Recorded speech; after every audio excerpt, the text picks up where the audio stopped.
কাল থেকে যে বৃষ্টি হচ্ছে রে ভাই, বৃষ্টির প্রকোপটা দেখুন।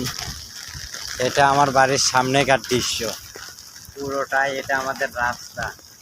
এতই পরিমাণ বৃষ্টি হয়েছে কাল থেকে, যে বৃষ্টির পরিমাণ এতটা যে আপনারা কল্পনাও করতে পারছেন না। এটা আমার পুরোটা রাস্তা এক হাঁটু পানি হয়ে গেছে, উপরে উঠে আছে। আর সাইড দিয়ে তো ছেলে পেলে মাছ মারার জন্য লাইন ধরে গেছে, কে কীভাবে মাছ মারবে। তো শুভ সকাল বলবো না দুঃখের সকাল বলবো বলতে পারছি না, কিন্তু সকালে উঠে এই পরিস্থিতিটাই দেখতেছি যে এত পরিমাণ পানি হয়েছে। এর মধ্যে আমাদের অবস্থা এইরকম।